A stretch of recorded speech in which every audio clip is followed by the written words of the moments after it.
Parrying in Hollow Knight. Such a great video topic. You can treat this video as an unofficial continuation of Unknown Gamer's video, although I think he's working on one of his own. The topic itself is great, however he kind of just talks about it for 20 minutes and doesn't show off too much except for Nightmare King Grimm and a bit of Pure Vessel, who is completely worthless to parry, but I digress. This video aims at exploring the mechanic in greater detail, as well as how it might be used, what's the most fun parry fight, and where parries fail, which is in a great amount of fights. Probably that's why parries are barely discussed. Anyways, getting into the meat of the video. The parries can be separated into three categories: early parry, which is a single parry and you don't take damage, a perfect parry, which hits twice, you'll hear the parry sound twice, and you don't take damage, and a late parry, which still technically parries and you hit the boss back, but you also take damage in the process. This video will go over following bosses: Nailmaster Oro, Mato and Sheo, Nail Sage Sly, Watcher Knights, Nightmare King Grimm and Pure Vessel. One thing that's important to point out at the very start is that some bosses are more parryable than others. What do I mean by that? Nailmaster Oro has 3 attacks in his first phase and 2 of them are parryable. Nailmaster Sheo has 4 attacks and 2 of them are parryable. Pure Vessel has like 5 attacks and only 1 of them can be parried in big quotation marks. Nightmare King Grimm has only 1 parryable attack, but it can be reliably perfect parried, and with just 30 minutes of training, I managed to get about 80% of my parries on him. Sly,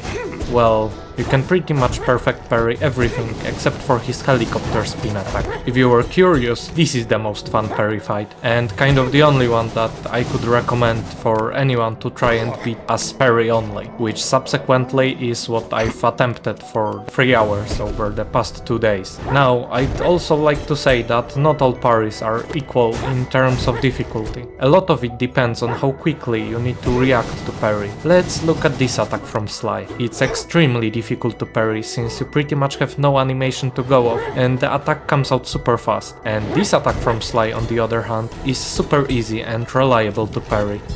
Okay, let's start going through the bosses with Oro. His jump attack cannot be parried. The first of his 2 slashes can be parried and perfect parried. The second one can be parried, but I haven't been able to perfect parry it in over 30 minutes of attempts. His charge dash attack can be parried, but it's by far the hardest parry from all the ones that I've tested to not take damage in the process. I've only managed to early parry it 2 times in over 30 attempts. I'd say this fight is about a B tier for parries, mostly because it's quite hard and not really reliable to perfect parry his first nail attack. The jump attack, which he spams a lot, cannot be parried at all, and his charged attack is so hard to parry, I'd say that considering it as parryable is a cool trivia fact rather than something actually applicable in fight. But considering I've managed to do it twice, you're gonna watch it twice.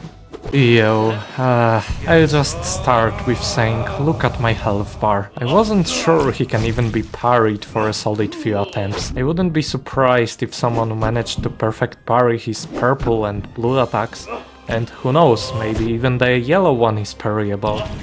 In my testing, all I've been able to confirm is that you can parry the blue and purple attack. Red for sure isn't parryable. And as for yellow, I'd say there's 95% that it's not parryable, but I wouldn't die defending that statement. For parries, I'd say it's a weak D.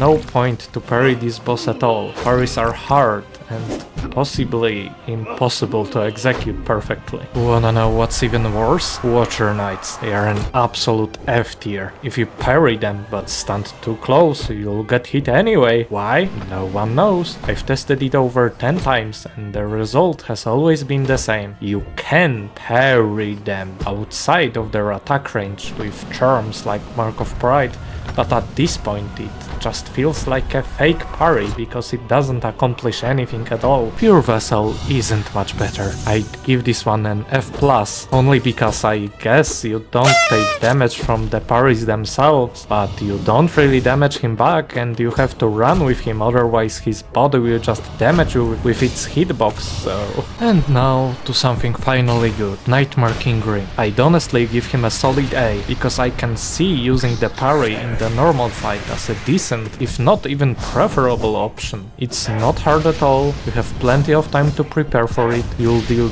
2 nail hits of damage for free, or even 3 if you use Sharp Shadow and Shade Cloak through him. And so the only reason why he's not in S tier is because that's his only parryable attack and he doesn't tend to spam it as much as the bats or the flame pillars. And I've saved Sly for last because we're gonna be here for a while. Let's start off with what makes this fight so great. You can, in a fun way, beat his entire phase 1 with only parries, and it doesn't feel like you're playing the game wrong. It's like a developer intended, albeit a secret way, to beat this boss. A bit like Nightmare King Grimm attack, which can be parried and it's actually super cool and viable, instead turned into an entire fight. The only issue, quote unquote, I have with this boss, which is also a skill issue on my part I'm sure, is the fact his basic combo of 2 slashes into a helicopter jump is super hard to parry. I think I managed to do it only once or twice. If someone was to attempt a parry only Sly hitless, I'd say to dodge the first swing and parry the second one, or just avoid the combo entirely, but then you're making the fight last a lot longer.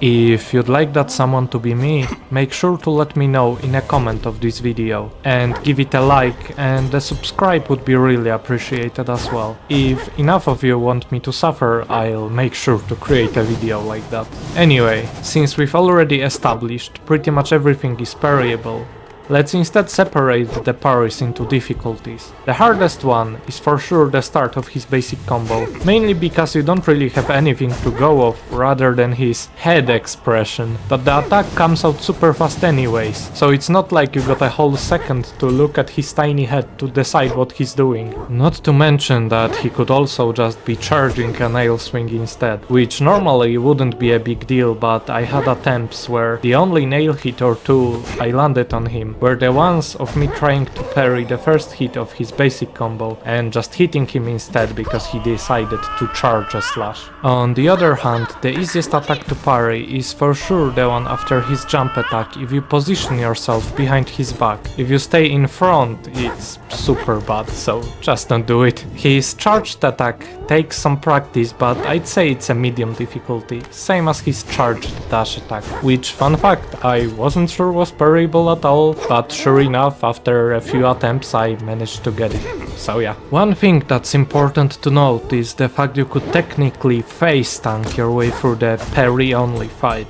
What do I mean by that? If you get hit by the first hit of his basic combo and just go in, you'll actually perfect parry his second swing and be safe from the spinning jump attack because you're still in your recovery iframes. Now, I personally don't find it at all satisfying, but I wanted to put it out there just for clarity's sake. What you're watching now is my best parry only attempt with as little face tanking as I could manage. But yeah, I'll make a separate video with a proper parry only fight if you want to see that. Anyways, thank you so much for watching. I hope you enjoyed the video. There's probably more to be said about Parries, so if you'd like me to explore the topic further, let me know in a comment. I'll also be switching my upload schedule to uploading every second or third day, because making of this video has taken like 8+ hours and I just can't manage to upload videos like that every day. Oh, and of course no harsh feelings towards Unknown Gamer. I think his video was quite okay. I just thought that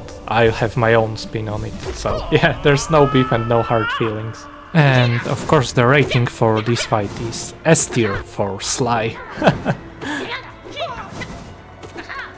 If you'd like to get a free cookie or watch another cool video of mine, click here. And as always, I hope to catch you in the next one. Take care, friends. Mama.